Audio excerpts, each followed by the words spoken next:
Assalamu alaikum. How are you all? Today we learn verbs. What is a verb? A verb is a word which describes the action in a sentence, the doing verb. हमारा कोई भी काम, कोई भी action verb कहलाता है. हम कोई भी काम कर रहे हो. Examples are I play football. They skip quickly. We eat spaghetti. Bob is 7 today. All these are examples of verb. यहाँ जो येलो कलर के हाईलाइटेड वर्ड्स हैं वो वर्ब की एग्जाम्पल्स हैं. Today we learn form of verbs. पहले मैं आपको फॉर्म ऑफ वर्ब पढ़ाऊँगी, आपके पास वोकेबलरी इंक्रीज़ होगी, उसके बाद हम इनकी टाइप्स ऑफ वर्ब्स पे जाएंगे. There are 2 forms of verb. First is regular verbs.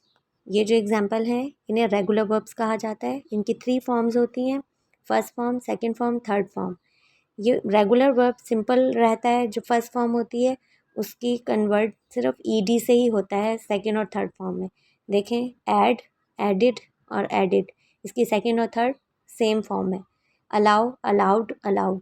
Appear, appeared, appeared. Ask, asked, asked. Boil, boiled, boiled. Borrow, borrowed, borrowed. Cheer, cheered, cheered. Clean, clean, clean. Regular verbs are simple verbs just change with ED. इसका एक ही rule है कि इसमें ED का addition होता है whenever we are converting into second और third form. यहाँ फर्स्ट फॉर्म है जो इसकी बेस फॉर्म कहलाती है, प्रेजेंट टेंस कहलाती है. सेकेंड फॉर्म इसकी पास्ट टेंस कहलाती है. थर्ड फॉर्म इसकी पास्ट पार्टिसिपल कहलाती है. First form base form, second past tense और थर्ड जो V3 लिखा हुआ है ये इसे पास्ट पार्टिसिपल भी कहते हैं. These are the verb forms list. Regular form. अब आ जाइए second form verb form irregular verb. ये सेकेंड फॉर्म ऑफ वर्ब है. इसकी सेकेंड फॉर्म ऑफ वर्ब को देखिए ज़रा, इसकी येलो कलर की स्लाइड के ऊपर इसके नेम्स राइट हुए हैं. Present form, past form, past participle, continuous form, future form. जो मैंने आपको रेगुलर पढ़ाए थे उसमें भी कंटिन्यूस और फ्यूचर फॉर्म इसी तरीके से क्रिएट होती है. पहले मैं आपको इर्रेगुलर को एक्सप्लेन कर रही हूँ. फर्स्ट फॉर्म में वर्ब की फर्स्ट फॉर्म बेस फॉर्म है ईट. सेकेंड फॉर्म में इसकी स्पेलिंग चेंज हो रही है. देखें, सेकेंड फॉर्म में ईट से एट. थर्ड फॉर्म में ईटन. फिर आईएनजी फॉर्म वर्ब की first form base form plus ING. ING में जस्ट आईएनजी का एडिशन होता है और ये कंटिन्यूस फॉर्म कहलाती है. फिर इसी तरह से फ्यूचर में विल एंड शैल, विल का यूज़ हो रहा है और वर्ब की फर्स्ट फॉर्म बाद में आ रही है. विल के हेल्पिंग वर्ब विल के बाद. ये विल फ्यूचर को शो कर रहा है और ये आईएनजी कंटिन्यूस को शो कर रहा है. अब आ जाइए ज़रा वर्ब्स की तरफ देखिए. सेकेंड वर्ड है सिंग. ये बेस फॉर्म है सिंग. सेकेंड फॉर्म है इसकी सैंग. थर्ड फॉर्म है sung. Third word take, took, taken. Taking and will take. Buy, bought, bought. Buying, will buy. Fight, fought, fought. Fighting, will fight. Break, broke, broken. Breaking, will break. Teach, taught, taught. Teaching, will teach. Think, thought, thought. Thinking, will think.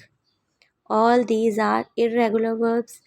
ये जैसे continuous और future form जो मैंने first slide आपको दिखाई थी regular verb की, उसमें वो मेरे पास स्लाइड अवेलेबल नहीं थी. तो ये कंटिन्यूस और future form same as it is regular verb के साथ भी इसी तरीके से फॉलो होती है कि बेस फॉर्म आती है और साथ उसके आईएनजी ऐड हो जाता है.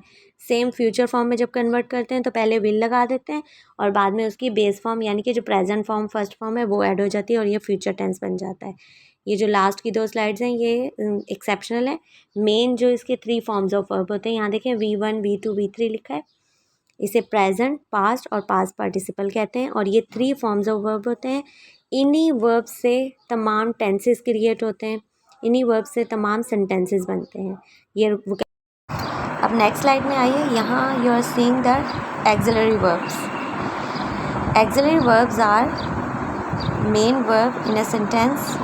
जब आपका मेन वर्ब जैसे एक्शन वर्ब, ये फॉर्म ऑफ वर्ब अभी आपने पढ़े रेगुलर एंड इर्रेगुलर, इनसे भी सेंटेंसेस क्रिएट होते हैं और इनके साथ ये हेल्पिंग वर्ब का काम कर रहे होते हैं. ये जो एक्सिलरी वर्ब की लिस्ट है. लेकिन सम टाइम सेंटेंस में ये helping verb as a main verb काम करता है, तब इसे हम एक्सिलरी वर्ब कहते हैं और इसकी एग्जांपल्स यहाँ सामने मौजूद हैं. Look at the auxiliary verb am and there example. I am sorry for what I have done is He is a great all-rounder player. We are never too old to learn. Sorry, you are never too old to learn. He was elected by an unanimous vote. Where the children were playing with the ball. B.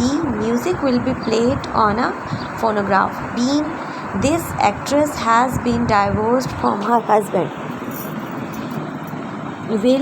He will not play volleyball.